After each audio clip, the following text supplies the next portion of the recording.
RCR, la red que comunica y une al Perú. Estamos en comunicación y le agradecemos como siempre la amabilidad que tiene con RCR a don Federico Arnillas. Él es el presidente de la Mesa de Concertación para la Lucha contra la Pobreza. Qué gusto saludarlo, don Federico, muy amable. José, un gusto saludarlo, estar con usted y a través suyo con todo el país conectados, justamente para hablar de un tema de primera prioridad. Claro que es de primera prioridad, como usted lo enfatiza. ¿Qué es lo que está ocurriendo en el país? ¿Por qué no podemos ser capaces de disminuir la pobreza? Lo que ocurre en el año 2022 es de suma preocupación. Lejos de haber reducido en algo la pobreza, estamos en un nivel no solamente de estancamiento, sino que se va acentuando los niveles de pobreza. La verdad es que el estancamiento viene desde atrás. Claro que sí. Me explico en el sentido de lo siguiente.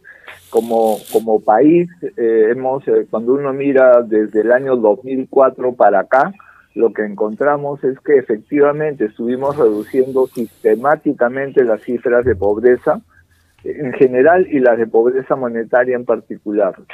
Esa tendencia de mejora, digamos, de las condiciones, sea que lo midamos por pobreza monetaria, por necesidades básicas, ¿no? Por déficit calórico, ¿no? Tiene esa tendencia hasta el 2016. Del 2016 al 2019, ¿no? Más bien la situación se estanca, ¿no? Se mantiene, ¿no? en un nivel que cambia con el COVID. Con el COVID la pobreza vuelve a saltar, la pobreza monetaria y las otras formas de pobreza. Y ahora, si bien bajó, ¿no? el 2021, el 2022 ha vuelto a subir. ¿Por qué ocurre esto? ¿Cómo ocurre? ¿Qué hay detrás? Ese es el tema clave, ¿no? Lo que nos estanca el 2016, del 2016 al 2019, es una combinación de dos factores. Uno es la crisis política, porque un escenario de inestabilidad política, ¿no? La economía se enfría. Y lo segundo, que va de la mano con eso, ¿no? Es el impacto del fenómeno del niño. Un niño más chico que el de ahora, sí, pero niño al fin y al cabo, ¿no? Tuvimos los años 17, 18 y 19, más o menos 1,5 millones de personas afectadas cada año como resultado, ¿no? de este fenómeno del niño. Y lo que pasa en el 2020 es COVID. Es el rebote del COVID que nos lleva de 20% de incidencia de pobreza monetaria, voy a usar solo ese indicador ahorita, ¿no? Nos eleva a 30%. ¿Qué es lo que ha pasado en los años subsiguientes? De 30, ¿no? En el 2020 bajamos a 25%, ¿no? En el 21, y ahora hemos vuelto a subir a 27.5%. Es decir, esta tendencia que habíamos tenido la hemos perdido y es lo que necesitamos recuperar, ¿no? Ese es el desafío. Ahora, en esa línea de análisis que usted traza, ¿no? ¿Cuál es el punto central del por qué no hemos logrado reducir, entendiendo que de una u otra manera nuestro país ha ido teniendo una tasa de crecimiento, si no la esperada, pero tenía una tasa de crecimiento? ¿Qué significa? ¿Que tenemos que crecer más para derrotar pobreza? ¿Es insuficiente el nivel de crecimiento que hemos alcanzado en los últimos años? El crecimiento económico es una variable muy importante, pero tan importante como la variable económica son las variables políticas, de las que depende también una política mejor redistributiva en el país. Y justamente lo que hemos tenido es un escenario de crisis y de polarización política. Si combinamos, ¿no es cierto?, estos factores, crisis, ¿no?, política, cambio climático, ¿no?, lo que vamos a tener, lo que vamos a ver, más pandemia, es lo que estamos viviendo y sufriendo ahora, ¿no? Y creo que ese es el reto. Necesitamos trabajar como país con acuerdos políticos, con consensos políticos que nos permitan justamente salir de este atoro de la confrontación, ¿no? De la tensión permanente, para entrar a un proceso de cooperación. Esa cooperación es clave justamente para atender a los más pobres, para los que están en situación de pobreza no caigan a pobreza extrema, sino por el contrario, los pobres extremos dejen de ser pobres extremos, y para tener un conjunto de condiciones de bienestar, porque otra cosa que hay en los datos que se han presentado es que la desigualdad ha crecido. Es decir, los sectores de más altos ingresos no solamente no han perdido, sino que están relativamente hablando mejor que los sectores vulnerables y obviamente mejor que los sectores más pobres del país, ¿no? Ese es el reto. ¿Dónde se concentra parte del impacto negativo de la pandemia? En los núcleos urbanos. Eso ya lo habíamos visto, y la expresión más significativa de eso han sido las ollas comunes, ¿no? Ahora, usted traza una gráfica de lo que aconteció entre el 2016 hasta el año 2022, ¿no? Fenómeno niño costero, luego crisis política social constante en el país. 2019 tenemos pandemia, pospandemia, que naturalmente afecta. Pero en el año 2022, si bien es cierto la situación ha sido bastante compleja en términos políticos, también no se puede negar que la ineficacia gubernamental, ¿o me equivoco? Justamente las dos cosas son dos caras de lo mismo. El conflicto político y la ineficacia gubernamental son dos caras del mismo problema, ¿no? Que es una conducción de la política pública que no está generando, ¿no?, el contexto de estabilidad necesaria, la orientación clara y compartida y la suma de los esfuerzos que se requiere para que se produzca crecimiento político. Y ahora el escenario internacional también nos está planteando retos complementarios, ¿no? Nos está planteando retos, por un lado, por el lado climático, porque estamos en un proceso de calentamiento y lo estamos viendo ya en la información internacional, lo que puede terminar siendo un nuevo meganiño, con lo cual ya vimos lo que nos ha pasado con este niño costero.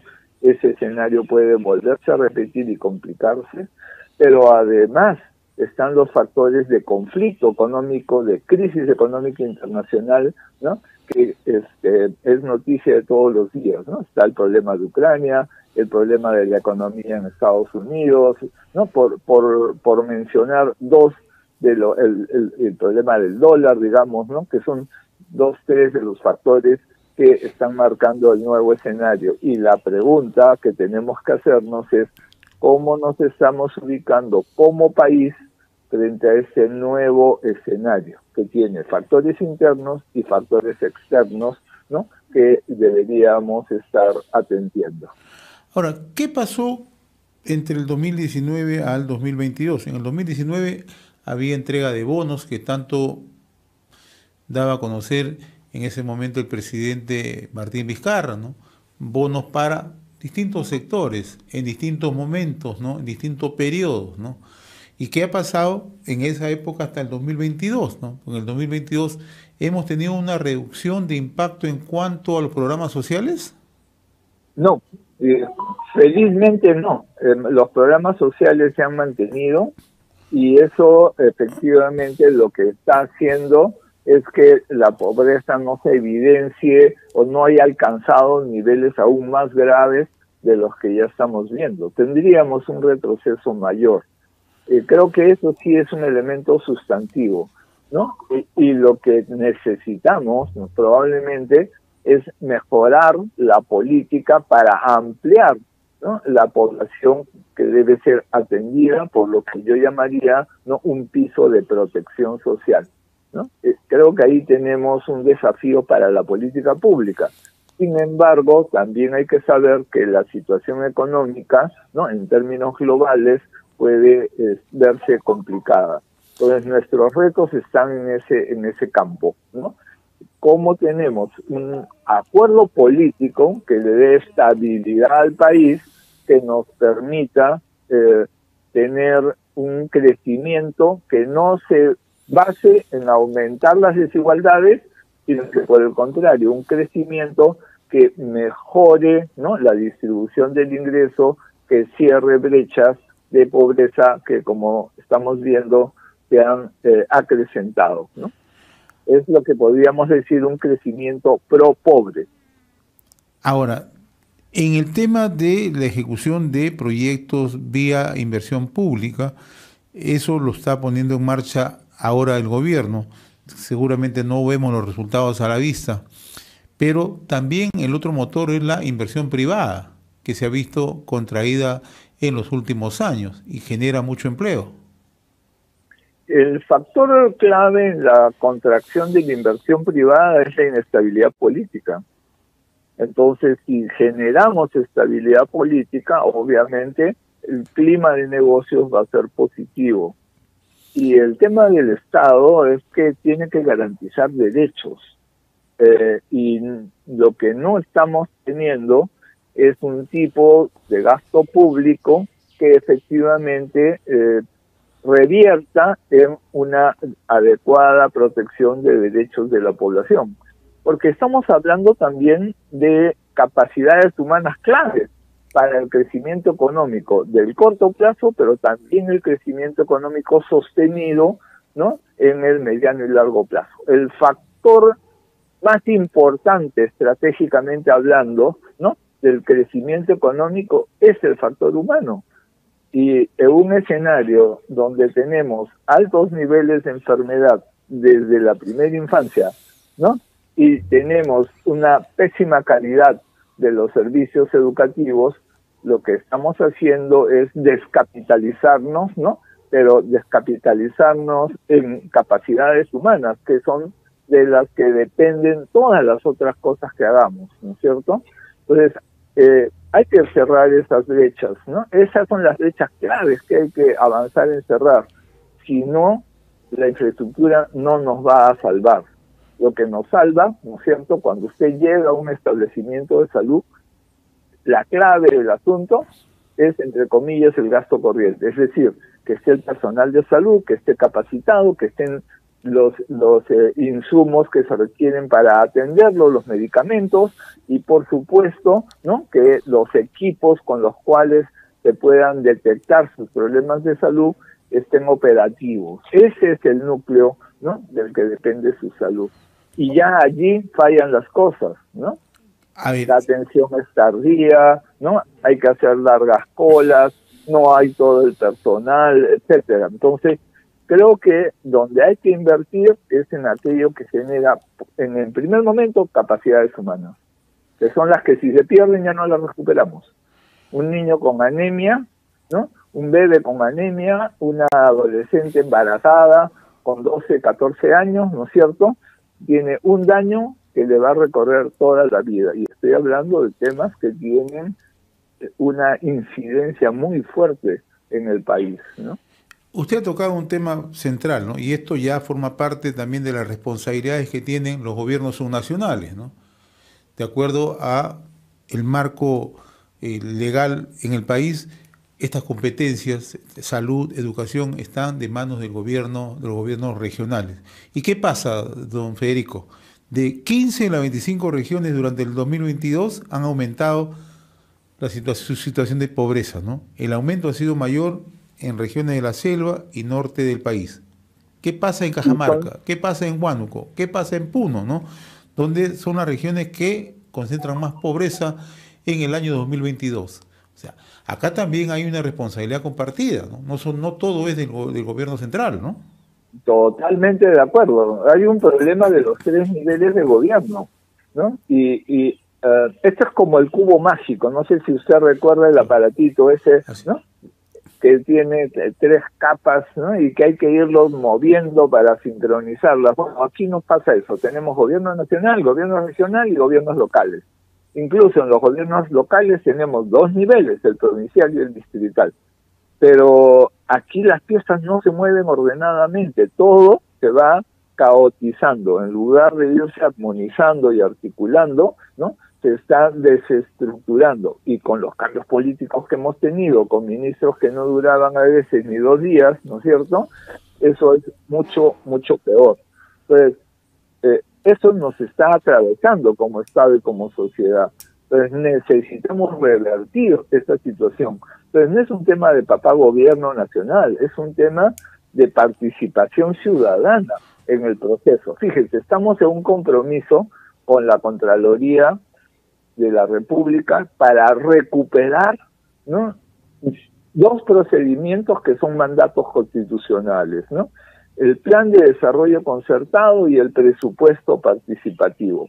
¿Qué implica eso? Que el gobierno nacional, el gobierno regional, el gobierno local y la ciudadanía nos pongamos de acuerdo sobre cuáles son esas prioridades en las que tenemos que asignar los recursos que tenemos, ¿no?, para resolver los problemas que enfrentamos. No es lo mismo los problemas que enfrentamos en Piura que los problemas que enfrentamos en Puno, y las soluciones a problemas aparentemente iguales, la vivienda por ejemplo, son distintas. La vivienda en Piura es distinta a la vivienda en Puno si es que queremos protegernos adecuadamente del contexto climático.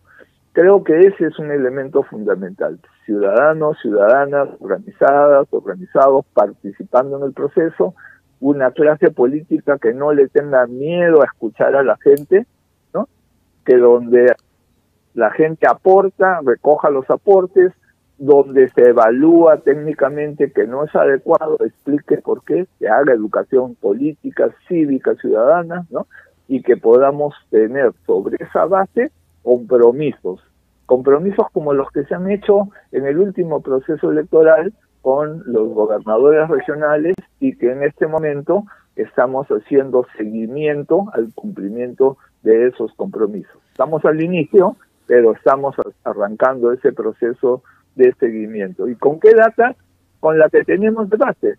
O sea, con esta data que ha salido en los resultados del INEI, decir, oye, acá estamos, esta es la foto de tu primer año, ¿no?, de cómo has arrancado el gobierno, cómo has entrado al gobierno. Bueno, cómo vamos a mejorar en cada área, ¿no?, en salud, en educación, en conectividad. Fíjese, el problema de conectividad es brutal en el país, ¿no?, y es la clave de la salud y de la educación. ¿Y cuánto nos ha afectado la corrupción en esta lucha contra la pobreza, don Federico? Mire, las cifras que dio no hace mucho la propia Contraloría superaban los 24.000 millones de soles. Y creo que la propia Contraloría sabe que ahí en esa cuenta todavía se le están escapando algunos numeritos, ¿no? Entonces, creo que eso es un problema, pero también es un problema ciudadano, porque no nos indignamos por la corrupción, ¿no? Alguien se pasa la luz roja, el policía lo para y le dice, ya pues, ¿cuánto te doy y me dejas pasar? O no, ¿no es cierto? Entonces, esos problemas están atravesándonos, ¿no?, gobierno y sociedad. Entonces, es una lucha cultural, también es una lucha ciudadana, ¿no?, la que hay que llevar adelante. No es solo un rol del Estado, es también un rol ciudadano, de ciudadanía activa. Muy bien, don Federico Arníaz, presidente de la Mesa de Concertación para la Lucha contra la Pobreza. Siempre es un gusto conversar con usted. Muy amable de su parte. José, siempre es un gusto estar con usted, a través suyo, con todo el país, y las preguntas y retos que nos plantea, ¿no es cierto?, los tomamos en cuenta para profundizar y construir mejores propuestas, siempre concertadas. Muy amable, don Federico, gracias, ha sido un gusto. Conversamos con Federico Arníaz, presidente de la Mesa de Concertación para la Lucha contra la Pobreza. RCR, la red que comunica y une al Perú.